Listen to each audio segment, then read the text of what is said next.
The oppressive silence within the imposing, oak-paneled library of my father, Harrison Vance, felt thick enough to suffocate, shattered only by the excruciating scratch of his fountain pen against the heavy paper. It wasn't merely ink bleeding onto the document. It felt like my future, my very worth in his eyes, draining away with each deliberate stroke. $2 million. Poof! Gone, evaporating under the collective weight of familial disappointment. My sister, Clara, the golden child, barely contained a smirk by the window. "There," he declared, the word as sharp and final as the flourish of his signature.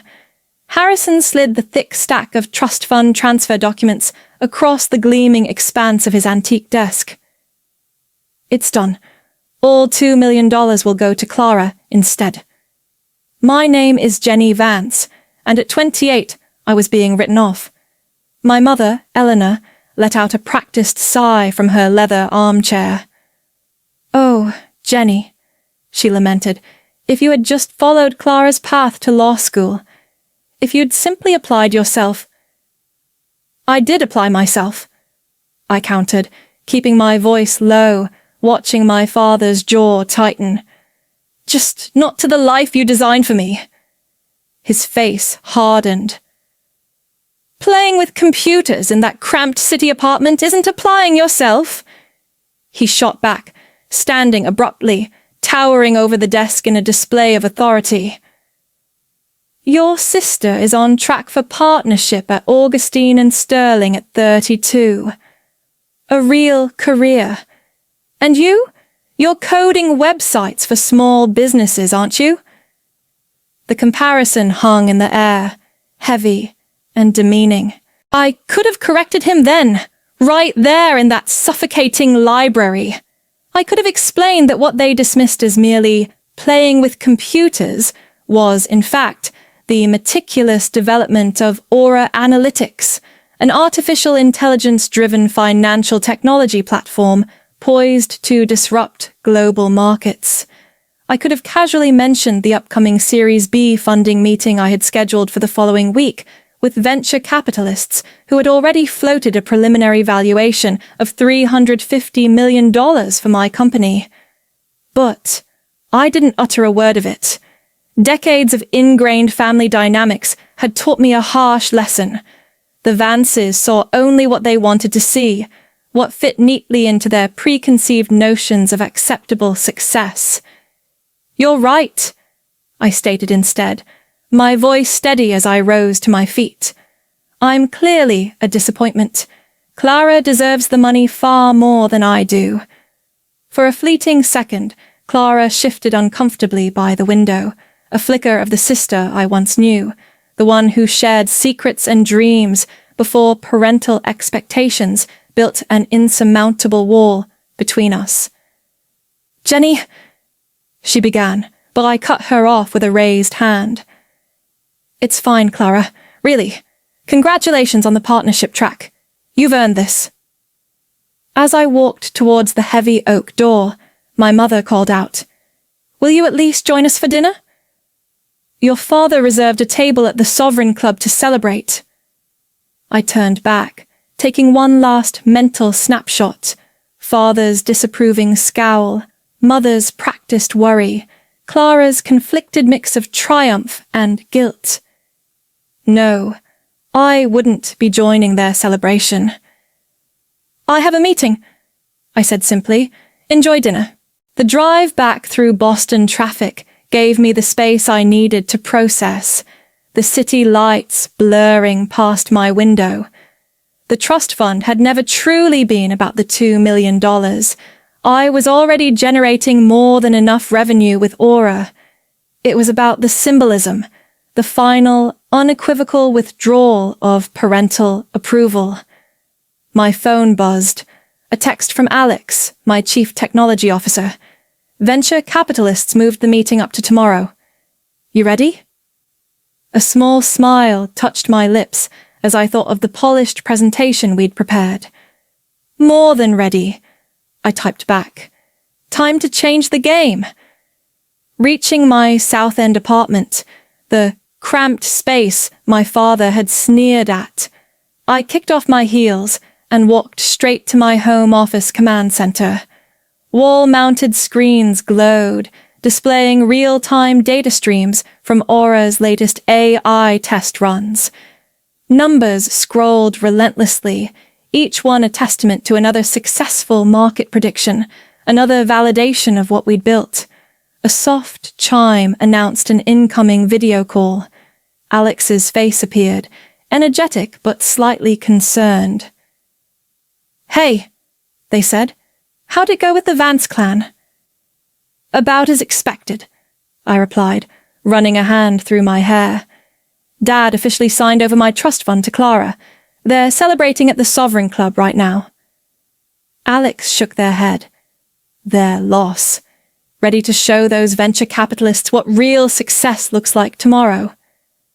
I pulled up another screen showing Aura's staggering performance metrics. "Actually, Alex," I said, a new idea solidifying. "I've been thinking, what if we don't take their money?" Alex's eyes widened on the screen. "What? Jenny, we're talking about a potential $15 million investment at a $350 million valuation." "That's thinking too small," I interrupted, gesturing towards the glowing data. "Look at these numbers, Alex. We don't need their seed money. Aura is already generating significant revenue. We could realistically go public within a year, maintain complete control." A slow grin spread across Alex's face as the implication sunk in. "You want to build an empire, Vance?" "I want to build something undeniable," I corrected. "Something that fundamentally changes how the financial world operates. Something even Harrison Vance can't dismiss." 6 months after being formally disinherited, I stood overlooking Boston's financial district from the floor-to-ceiling windows of our new Aura Analytics headquarters. The sprawling office space buzzed with the focused energy of our rapidly expanding team of engineers fine-tuning Aura's core systems. This wasn't playing with computers. This was the nerve center of a revolution. "Jenny, you need to see this," Alex called out, beckoning me over to their workstation. The latest simulation results glowed on the monitor, exceeding even our most optimistic projections. Aura wasn't just predicting market fluctuations anymore. It was identifying major market-moving events before they happened. "Is this validated?" I breathed, leaning closer. Alex nodded, eyes bright with excitement. "Triple verified. The AI spotted interconnected patterns in news feeds, social media sentiment, and trading volumes that predicted the Atlantic Financial Group merger announcement 3 days before it hit the wires.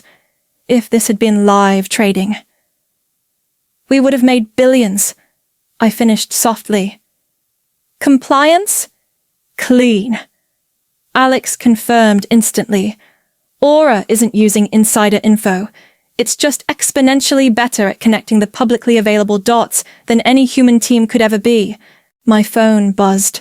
A text from Clara. "Hey, Jen. Haven't heard from you in ages. Mom and Dad are worried. Dad said your old apartment number in the South End is disconnected?" I smiled faintly. Of course it was disconnected. We'd moved the entire Aura Analytics operation into a state-of-the-art $40 million office space 6 blocks from the heart of Boston's financial district months ago. But to them, I was still just playing with computers. "I'm fine," I texted back curtly. "Just busy with work." Another buzz, this time from our head of legal. Securities and Exchange Commission meeting confirmed for next week. They're keen to discuss the compliance protocols. An understatement. Once whispers of Aura's revolutionary potential had begun circulating through the tightly knit financial community, the Securities and Exchange Commission had practically insisted on a briefing. They wanted to understand our tech before it reshaped the market. Smart move. Ms. Vance, our receptionist's voice crackled through the intercom. There's a Mr. Charles Augustine here to see you. He says he's from Augustine and Sterling. My breath hitched. Clara's firm, one of the city's most powerful corporate law firms. Send him in, I instructed, straightening my blazer. Charles Augustine himself strode through the door, the epitome of old Boston establishment, silver-haired, impeccably tailored, exuding quiet confidence. Ms. Vance, he said, extending a hand. Thank you for seeing me without an appointment. Forgive the intrusion, but when we heard rumors— Rumors? I asked, gesturing for him to sit. From whom, Mr. Augustine? He offered a diplomatic smile. Certain influential financial institutions, Sterling Trust among others, are very interested in your technology. They are valued clients. The morning of the Aura Analytics initial public offering, I stood before the mirror, adjusting the lines of my tailored suit. Designer. Not that the Vances would recognize the label. The Financial Times lay open on my desk. Our company's impending public offering splashed across the front page.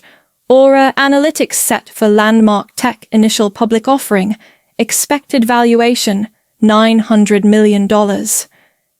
My phone hadn't stopped buzzing for days. Clara first, then my mother. Finally, even Harrison Vance had tried reaching out. I'd let the messages accumulate, unanswered. They'd all be at the ceremony anyway. The invitations had gone out weeks prior. Ready for this? Alex asked, appearing in my office doorway, looking sharp. Born ready, I replied, picking up my notes. The exchange floor was electric, a chaotic symphony of anticipation. Financial reporters lined the entrance, cameras flashing relentlessly as we navigated the throng. Inside, the buzz intensified.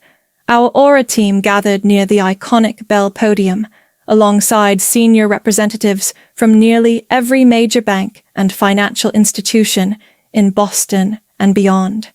And there, positioned conspicuously in the front row, sat my family. Harrison Vance's face was a battlefield of warring emotions, pride wrestling with regret, confusion grappling with awe. Eleanor dabbed at her eyes with a handkerchief, while Clara just stared, as if seeing her younger sister for the very first time. Before my father could stammer out a greeting, the exchange president called me to the stage. It was time. The room hushed as I stepped up to the microphone. The opening bell rang, echoing through the hall, and seconds later, Aura's stock symbol lit up the big board, soaring past projections as the crowd erupted. After the initial frenzy on the exchange floor subsided, the bell silenced and the confetti settled, my family approached, a small, hesitant island in the sea of celebrating investors and Aura employees. Harrison Vance stepped forward first, his usual authoritative demeanor replaced by a mixture of shock and something akin to remorse. Jenny, he began, his voice thick. We had no idea. No, I replied calmly, meeting his gaze without flinching. You didn't. Because you never truly asked. Before he could respond, Clara spoke, her lawyerly composure finally cracking. Jenny, I'm so sorry, she stammered, tears welling in her eyes. All this time, when you tried to tell us about your work. I held up a hand, not unkindly. Save it, Clara. You all saw what you wanted to see, what fit the narrative. My father cleared his throat again. Princess, he said, using the old endearment that now felt hollow. About the trust fund. Keep it, I interrupted decisively, the words clear and firm above the receding celebratory din. Clara earned it, according to your standards, just like I earned this. I gestured vaguely towards the triumphant chaos surrounding us, the flashing numbers on the boards, the embodiment of Aura's victory. Sometimes, I added quietly, the best thing someone can do for you is believe you'll fail. It makes success that much sweeter. But we're family, Eleanor protested, dabbing her eyes again. We should have supported you. I glanced over at Alex and my core Aura team, beaming nearby, my real family in many ways. You're right, I conceded, turning back to the Vances. We are family, which is why you're all invited to dinner tonight. I've reserved the private room at the Sovereign Club. I hear it's a good place to celebrate success. Later that evening, seated in the opulent private dining room at the Sovereign Club, the very same establishment where my family had celebrated Clara's impending partnership just 6 months prior, the atmosphere was markedly different. Harrison Vance, usually holding court, seemed subdued, struggling to reconcile the daughter he thought he knew with the billionaire CEO sitting across from him. Eleanor peppered me with questions about Aura's technology, her earlier disapproval replaced by wide-eyed fascination. As the expensive wine flowed, Clara pulled me aside near the large window overlooking the Boston skyline. "Jenny," she began, her voice low and serious, "I need to tell you something. After Charles Augustine came back from your office that day, looking like he'd seen a ghost, I started digging. I looked up everything I could find about Aura analytics." She took a deep breath. "I started quietly buying stock in every tech supplier and potential partner company that showed even preliminary interest in your platform. I believed in what you were building, Jen, even if I didn't show it then." I raised an eyebrow, a flicker of surprise mixing with calculation. "Did you make money?" A genuine grin finally broke through her tense expression. "Enough to pay back that $2 million trust fund 10 times over." "Good," I said, a plan forming. "Because Aura is expanding rapidly, I'm going to need a sharp, trustworthy lawyer overseeing our next phase, someone who understands both complex technology and intricate family dynamics." Her eyes widened. "Are you offering me a job?" "I'm offering you a chance," I clarified, "to be part of something transformative. What do you say, sis? Ready to really play with computers?" The next morning, walking through the soaring glass and steel lobby of the Aura Analytics Tower, our tower now, a symbol etched against the Boston skyline, I felt a quiet, profound sense of ownership. Near the entrance, I passed a young woman, an intern perhaps, hunched intently over her laptop, lines of intricate code filling the screen during what looked like her coffee break. She reminded me powerfully of myself years ago, fueled by caffeine and unwavering conviction, while the world, especially my family, dismissed my passion. "Keep at it," I told her softly, pausing beside her workstation. "Some of the biggest breakthroughs start exactly like this." She looked up, startled, then recognition sparked in her eyes. "Ms. Vance, wow. I read the Financial Times piece. It's incredible what you built." She hesitated. "My parents, they think I'm crazy for choosing computer science over pre-law, but you have a vision." I finished for her, offering an encouraging smile. "Hold on to that vision fiercely. And remember this," I added, tapping her screen gently. "The people who underestimate you today will be reading about your innovations tomorrow." As the private elevator ascended silently towards my penthouse office overlooking the harbor, I contemplated legacy, not the stifling, preordained variety Harrison Vance had championed, but the kind you forge yourself, one algorithm, one bold decision at a time. Aura wasn't just revolutionizing global finance. It was irrefutable proof that groundbreaking success doesn't always wear a power suit or argue in a courtroom. Sometimes the most valuable inheritance isn't handed down. It's the one you painstakingly build from nothing but code and sheer will. So, what's the takeaway from my journey, from the oak-paneled library dismissal to the Aura Analytics Tower?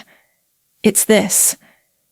Jenny Vance's story is a testament to the fierce power of self-belief, the unwavering pursuit of passion against the grain, and the incredible alchemy that can turn dismissal into rocket fuel. True success isn't about conforming to the narrow definitions imposed by others, whether it's your family or society. It's about carving your own path, even when they call it playing with computers. Remember these lessons. First, trust your vision, especially when doubted. Second, let your passion be your guide.